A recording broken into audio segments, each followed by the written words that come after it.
Saudações, sejam bem-vindos à terceira aula do módulo Conhecer os Fundamentos de Redes. Meu nome é Adilson e hoje nós vamos trabalhar com o modelo OSI e a pilha de protocolos TCP/IP.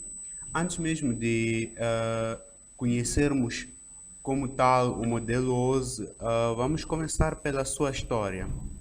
O modelo OSI é um modelo usado para entender como os protocolos de rede funcionam. Quando as redes de computadores surgiram, as soluções eram, na maioria das vezes, proprietárias. Isto é, uma determinada tecnologia só era suportada pelo seu fabricante. Então, não havia a possibilidade, neste caso, de se misturar soluções de fabricantes diferentes. Então, dessa forma, um mesmo fabricante era responsável por construir todos os equipamentos de rede ou construir toda a rede do início até o fim. Então, para facilitar essa conexão de sistemas de computadores, a ISO, neste caso, que é a International Standards Organization, desenvolveu um modelo de referência chamado OSI. Este modelo de referência veio, neste caso, para criar protocolos a partir do início da sua criação. Então, significa que todas as empresas que estavam associadas à construção, neste caso de protocolos de comunicação entre computadores e uma rede, tinham a obrigação de seguir esta rede. Mas muita atenção, muita gente confunde esses dois acrônimos, ISO e OSI. A ISO é a empresa que criou o modelo OSI. E OSI é o modelo usado para poder construir os protocolos, neste caso, de comunicação entre redes. Mas o que é isso de protocolo? Falamos tanto de protocolo logo no início, mas na verdade o protocolo é uma linguagem usada para transmitir dados de uma rede. Para que dois computadores possam se comunicar, eles devem pelo menos ter o mesmo ou usar o mesmo protocolo, ou seja, a mesma linguagem. Então, um protocolo de rede podíamos definir como um conjunto de regras utilizadas pelos computadores de uma rede de computadores, neste caso, para estabelecer a comunicação entre eles. Então, vamos imaginar duas pessoas querendo comunicar-se e, no entanto, essas duas pessoas, por obrigação, ok, ou por padrão, precisam usar ou precisam falar a mesma língua. Vamos supor que os dois falam português. Então, assim, haverá comunicação fiável entre ambas as pessoas, ok? Então, neste caso, se os dois usassem, ou se os dois falassem linguagens diferentes, por exemplo, este falasse inglês e este falasse espanhol, assim não haveria uma comunicação fiável entre essas duas pessoas. No entanto, essas duas pessoas precisam pelo menos falar a mesma língua para que haja ou para que estabeleça-se comunicação fiável. Então, o protocolo de rede veio, na verdade, para facilitar essa comunicação entre computadores. Então, criando mecanismos para que dois computadores usem, ok, o mesmo protocolo para que haja a transmissão de dados. Então, creio que até aqui estamos todos juntos. Vamos lá. Modelo OSI. O modelo de referência OSI é o método para descrever como os conjuntos interconectados de hardware e software de rede podem ser organizados para que trabalhem em conjunto no mundo de redes. Para esse efeito, o modelo OSI oferece um modo de dividir arbitrariamente a tarefa de rede em pedaços separados, que estão sujeitos ao processo formal da padronização da ISO. Então, para fazer isso, o modelo OSI descreve 7 camadas de funções de rede. Vamos ver isso no próximo slide. Mas antes, queria só dar uma ideia básica do funcionamento do modelo OSI. É assim, cada camada é responsável por um tipo de processamento e cada camada apenas se comunica com a camada imediatamente inferior ou superior. Por exemplo, a camada 6 só poderá se comunicar com a camada 7 e 5. e nunca diretamente com a camada 1. É assim como o modelo OSI funciona. Então, quando o seu computador está transmitindo ou está trafegando dados para a rede, uma dada camada recebe dados da camada superior, acrescenta neste caso informações de controle pelas quais ela seja, perdão, responsável e passa literalmente esses dados para a camada que está por cima dela ou que está por baixo dela. Esse processo é enviado, é feito no envio e na recepção de dados ou pacotes. O processo é bastante simples. Quando um computador envia dados, o fluxo de informações ou de dados começa do topo até a base, ou seja, começa da camada superior, a mais superior, até a camada mais inferior. E quando o outro computador recebe esses dados, começa sempre da base inferior até a base, aliás, até a camada superior.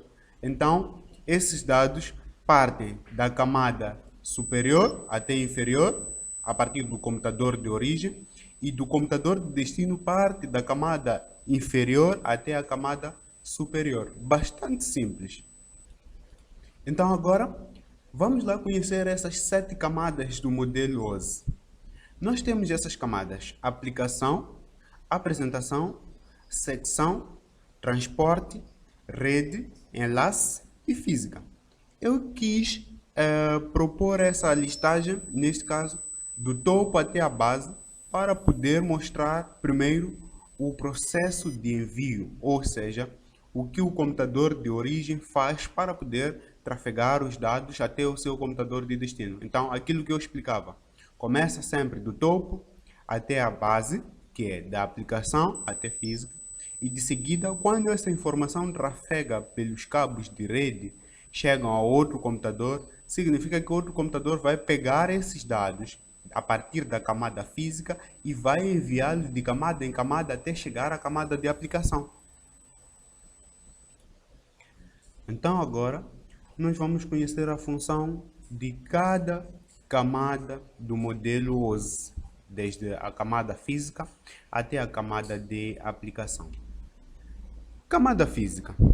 A camada física define as características do meio físico de transmissão na rede.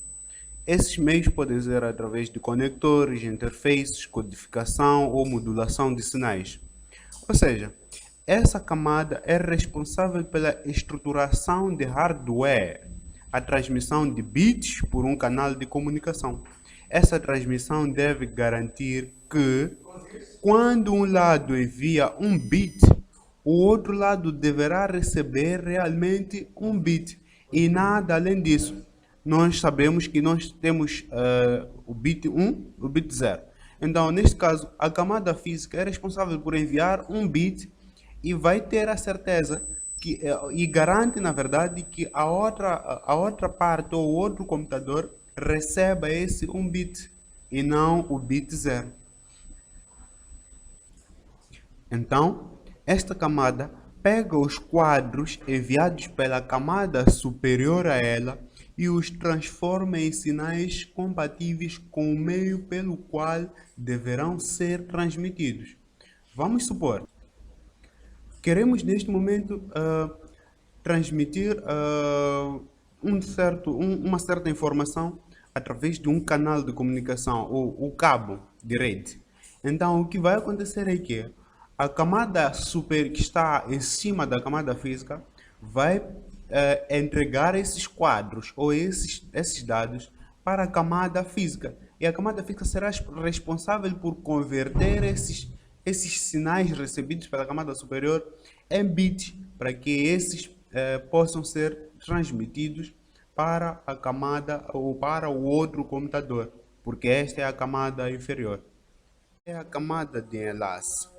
Esta camada tem a função de transformar um canal de transmissão de dados normal em uma linha livre de erros de transmissão.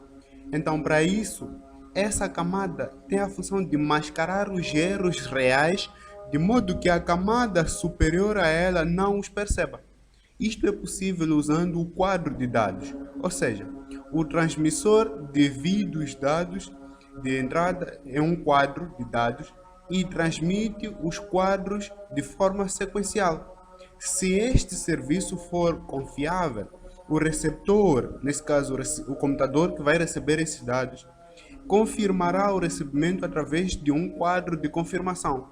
Um quadro, na verdade, consiste em um conjunto de bits agrupados que transportam informações do usuário ou do utilizador e de controle de enlace.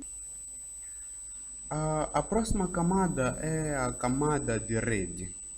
A camada de rede é responsável pelo roteamento e endereçamento.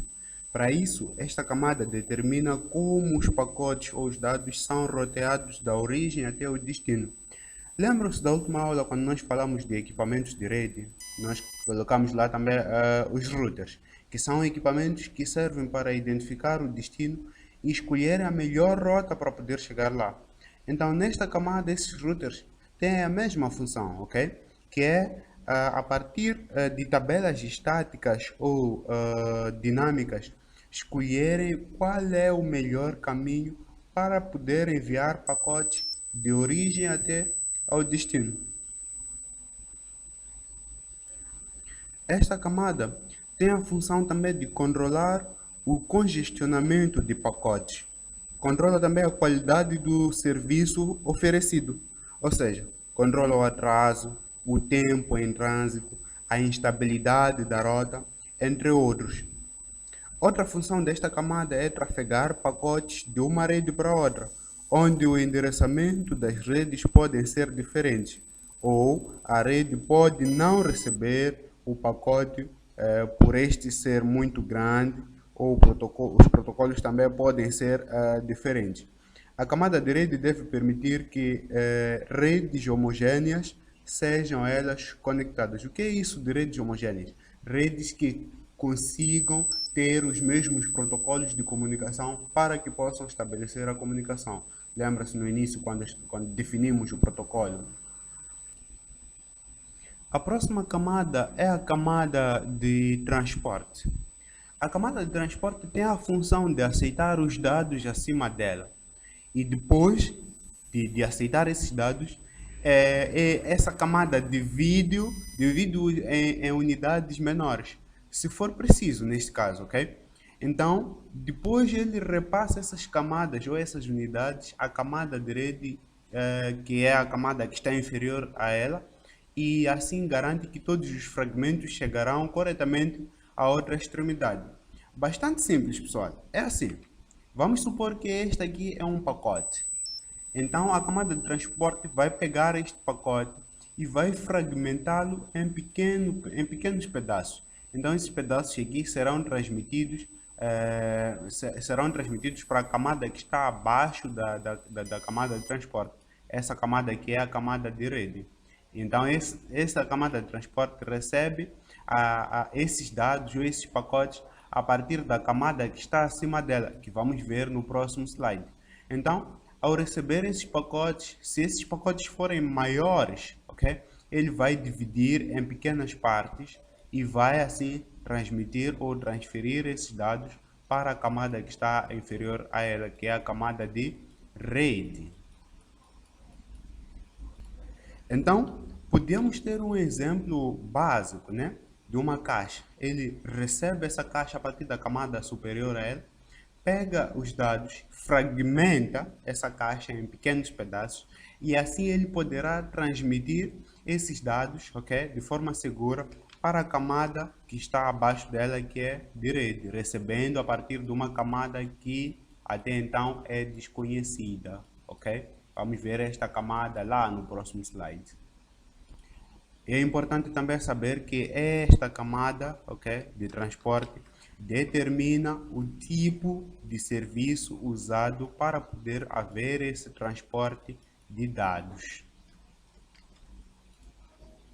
A próxima camada é a camada de secção.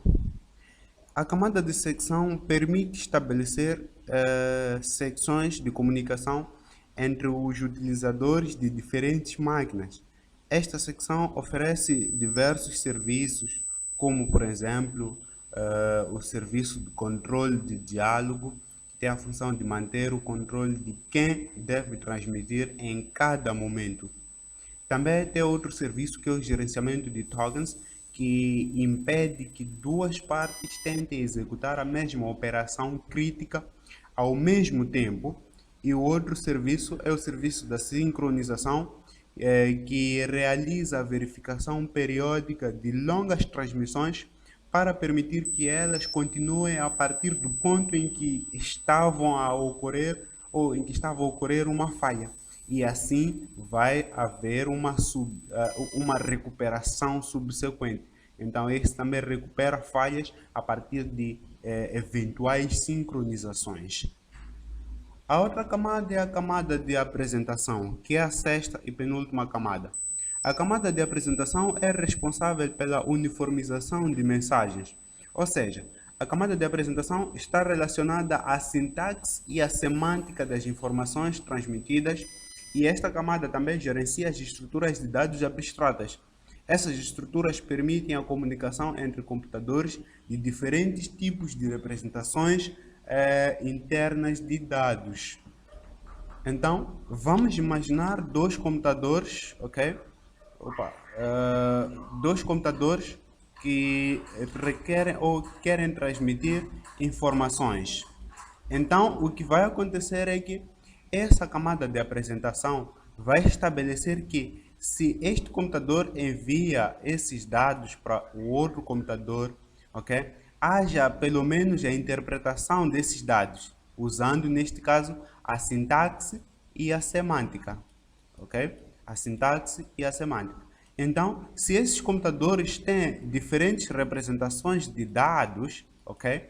Significa que essa camada de apresentação vai poder estabelecer uma linhagem de dados ou de informações, ok?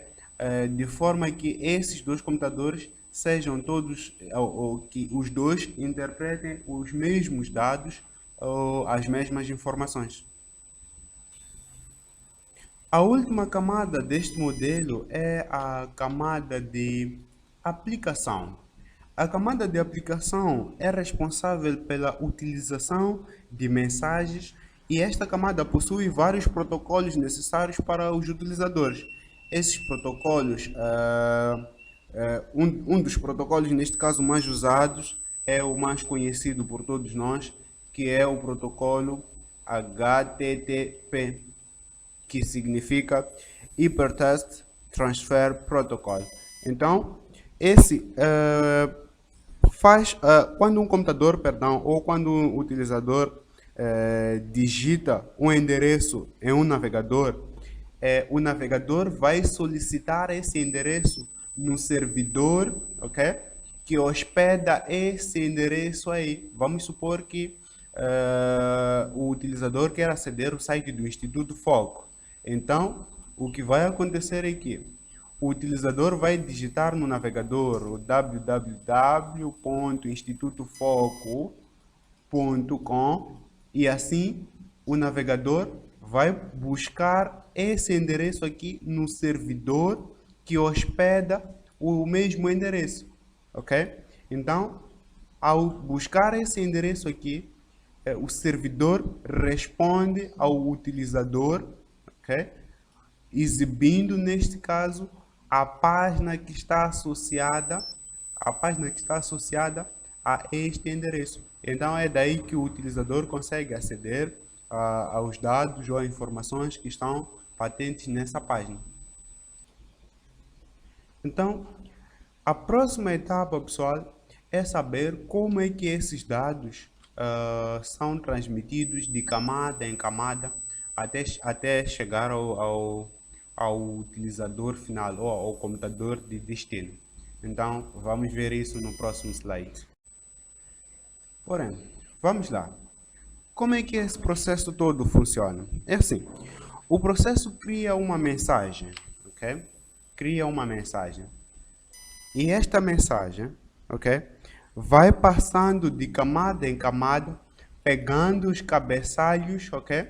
Dessas camadas todas e enviando de camada em camada até chegar ao destino. Então, significa que esses dados dessa mensagem vão ser transmitidos da camada de aplicação, a partir da camada de aplicação. Então, a camada de aplicação vai pegar o seu cabeçalho e vai transferir para a camada de apresentação. A camada de apresentação pega os seus cabeçalhos também e passa para a camada secção. E assim vai acontecendo o processo até chegar à camada física. A camada física transfere esses dados, ok, para o outro computador, que é o computador de destino. E o processo que ocorre é inverso. Então, quando passa de camada em camada, neste caso, partindo da camada física até a camada de aplicação, esses cabeçalhos ou esses quadros de cada camada vão sendo retirados. Então, vamos supor que ao chegar aqui na camada de aplicação, onde temos o quadro da aplicação e secção, neste caso, esses dados vão ser retirados, ok? Os cabeçalhos da camada de aplicação vão ser retirados até a camada de aplicação e assim a mensagem consegue chegar ao seu destino na sua forma mais simples, mais simplificada. Então, ao invés de aparecer o cabeçalho de aplicação e juntamente com os dados, simplesmente chega a camada de aplicação, simplesmente sendo aquele dado bruto enviado desde o computador de origem até o computador de destino. Então, neste caso, quando chega aqui, o usuário consegue ter, perdão, essa linguagem é brasileira, dizia eu, o utilizador consegue receber a mensagem que foi trafegada de camada em camada usando os mesmos protocolos. Então, cada camada aqui, na verdade, tem a sua unidade, ok? Assim como a unidade do peso, grama e quilograma, aqui cada camada também contém a sua unidade. A camada física, que é a camada mais inferior, tem a sua unidade bit. A camada de enlace de dados tem a camada tem a unidade quadro, ou também podemos chamar de frames, ok? A camada de rede tem a sua unidade pacote, a camada de transporte tem a sua unidade TPDU. O que é isso de TPDU? Na verdade, o T corresponde ao transporte. Então, PDU seria a unidade de dados do serviço, aliás, a unidade de dados do protocolo. Então, ele envia, ou melhor, ele cria essa unidade aqui quando chega na camada de transporte. Quando passa para a camada de secção, ele cria aqui a camada SPDU, que é a camada de secção, a unidade de dados do protocolo na camada secção. E por fim, ou melhor, passa para a camada de aplicação, cria aqui outra unidade e por fim, quando chega a camada de aplicação, ele cria a unidade APDU. De novo, PDU significa unidade de dados de protocolo. Então, é aquilo que eu vinha explicando. Vamos supor que esta aqui seja a origem e este aqui seja o destino. Então, quando o computador ou quando o processo começa, ele cria a partir daqui. Vamos lá, ele vem daqui, cria a mensagem na camada de aplicação, vai para a camada de apresentação, secção, transporte, rede, enlace, dados, carregando, neste caso, todos os quadros que são representados por cada camada. Então, passa da camada física e vem para a camada física do outro computador de destino, ok? Quando passa por esse processo, nós temos aqui os meios de transmissão, neste caso, que podem ser os cabos de rede ou mesmo pelo ar. Então, quando chega aqui, essa mensagem parte do bit. Então, cria esse mecanismo. Primeiro, camada física, enlace, rede, transporte, secção, apresentação e, por fim, aplicação. Então, esse todo o processo completo já cria, ok?